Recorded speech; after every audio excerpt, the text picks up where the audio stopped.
Hello my lovelies, welcome back to my channel. It is nearing the end of 2017 and I love this time of year because you get to reflect on the year that was. So I wanted to share with you my life lessons from 2017 and I'd love if you guys would comment yours down below as well, even just one thing that you learnt this year that you're just going to be more mindful of going into 2018. So I wrote down all different lessons and I had a bit of a brainstorm last night and I came up with 12 things in particular that really stood out to me, and I wanted to write them down rather than just think off the top of my head, because I also think it's really nice to have it written down and maybe even display on my desk so that I can think about them going forward for the weeks and months ahead. So the first one that I wrote down is something that I have really been focusing on quite a lot for the last couple of months, and that is that my self-worth is not tied to my achievements. Yep.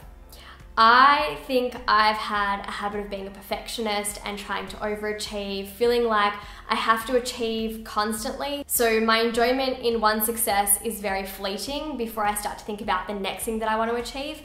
And I always felt like I needed to be the best, and that was one of the videos on this channel that I posted, one of the first ones. And I'm realizing now, as simple as it might sound, it's been very challenging for me, but my self-worth is not tied to my achievements. I am amazing because of many things, because I'm a kind person, I'm creative, I'm a good partner. It's not because of the subscriber count or number of views or getting a book deal. All of that stuff is fun, but it doesn't lead to my self-worth being any greater or less than. And in line with that, I wrote, I am whole, perfect, and complete as I am. I am okay as I am. So they're kind of like the mantras that I say in the morning when I meditate, and there's actually one of them displayed on my vision board, which is the I'm whole, perfect, and complete as I am. I love me. And I say that to myself every time I pass by my desk because I'm really learning to practice self-love, and I actually learned that you don't ever get to a point in your life where all of a sudden you love yourself. It's something that you learn to practice daily. You practice self-compassion, kindness, and self-love on a daily basis. And so I try and say these things to myself every morning so that I don't forget. Number 3 is I do not need to achieve in order to feel deserving of love and respect. Again, it's tied to 1 and 2, but you should never feel less than or inadequate compared to someone else and feel like you have to achieve or earn more money in order to feel like they have less power over you, or that you're more impressive and that they are finally going to respect you. They should respect you. People in general should respect you. They should love you. They should never take advantage of you, not because finally you make more money than them, or you have more business opportunities than them, or you're smarter than them and you get better grades. Just because you're human, you deserve to be respected and loved purely because you're a good, decent human being. Number 4, I've learnt through all of the wedding planning, which is delegate where possible. Don't take on too much at the expense of your health. Thank you, Mum, for helping me with a couple of wedding things this week, because it was getting a little bit much and I did have to learn to delegate. And it's not just with the wedding, it's anything in life really. Even things like helping around the house or different chores, other responsibilities.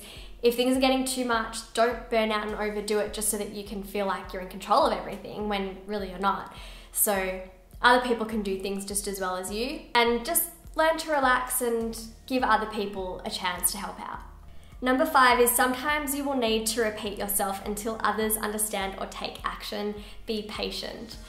So sometimes people might unintentionally upset you, hurt your feelings, and it takes a couple of goes to finally get them to understand, to take action, to do something about it and just change their ways. And hey, we're all human, and sometimes you just need to hear things a couple of times till it finally sinks in. So just be patient and try and stay calm each time you repeat yourself if you have to, rather than losing your temper and getting frustrated at others, because we're all doing our best. Prioritise your morning routine. When Adam and I moved up to Sydney, I kind of got out of my routine for a few weeks and it really affected me. So once I got back into my morning routine, I noticed life just seemed so much better and easier. So the way that you start your morning really does impact how you're going to spend the rest of your day, and it really does help with your mental health as well. Number 7 is to set boundaries around work. I finally started putting reminders on my phone for when to check my emails, when to respond on social media, rather than just constantly checking. And that kind of behavior it just eats into all of my other time and I end up procrastinating or getting stressed out, and you don't really switch off. So having some clear boundaries, not working weekends, being smarter about it and saying, okay, well, my whole life doesn't just revolve around work is really important, and it's allowed me to be a lot calmer and relaxed. Number 8 is go on more date nights with Adam. We had the best date night last night. We went out on Tuesday night and it was so fun.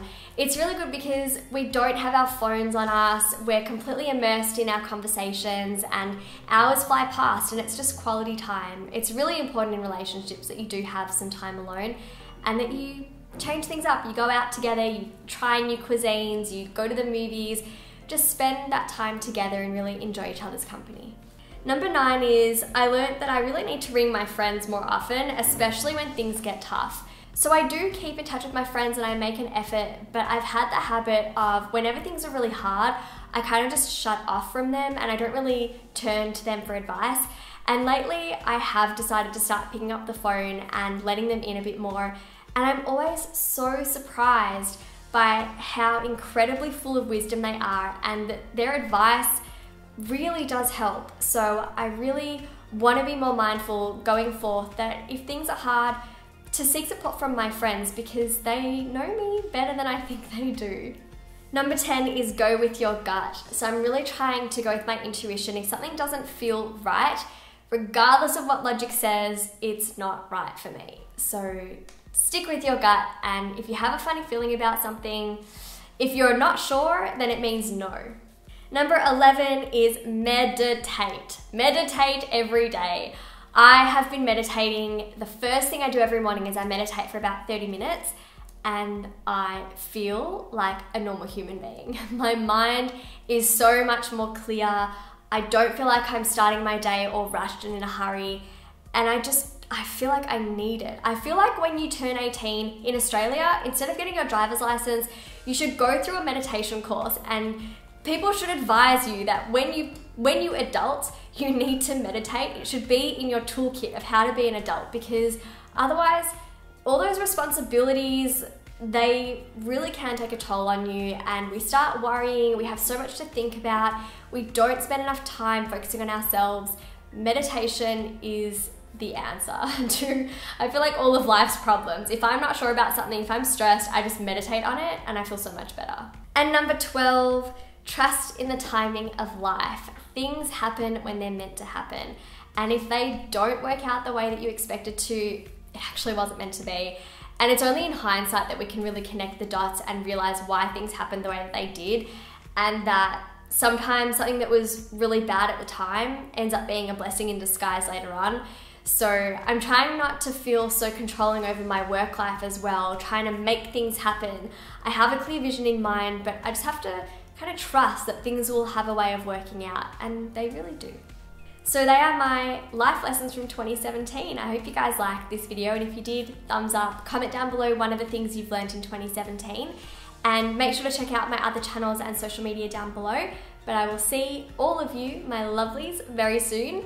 And I don't know if this video is going up the last week of December or not, but if it is, then have a beautiful holiday and a beautiful New Year's, and I'll see you in 2018. Mwah. Bye guys.